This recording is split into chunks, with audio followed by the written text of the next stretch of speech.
And it has to be even more intriguing that 11,600 years ago is the exact date that Plato gives us for the destruction and disappearance beneath the flood of the ocean of the lost civilization of Atlantis.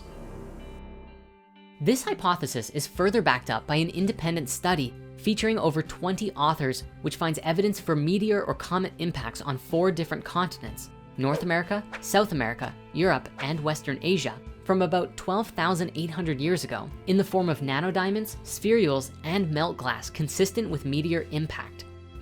Randall Carlson is a PhD who incorporated the dating of Göbekli Tepe with geological evidence which suggests global flooding. He wrote that if an impact actually hit and there was a cataclysm, you could easily see how an effect of that magnitude would destabilize the earth for perhaps 1,000 years or so.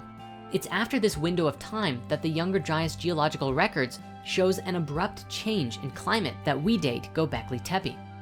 But you see, this is not where the expedition ends in the search for answers about the Great Flood, as Graham Hancock has also put forward even more information in his most recent book, America Before.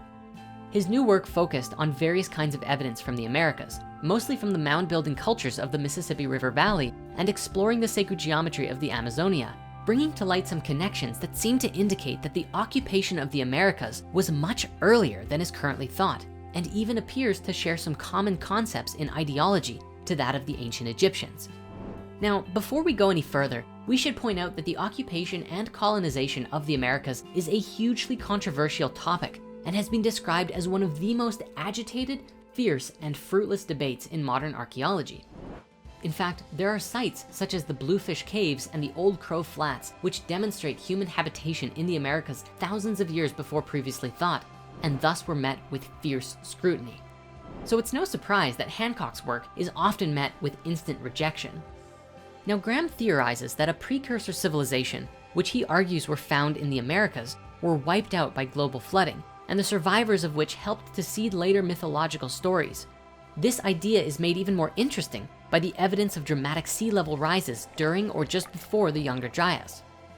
In a nutshell, around 12,900 years ago, the world was warming up from the last glacial maximum and becoming increasingly habitable when a comet entered our atmosphere and broke into several major fragments, many of which impacted the North American ice sheets. The tremendous impact of this comet hitting the Earth would have caused a few key things to happen.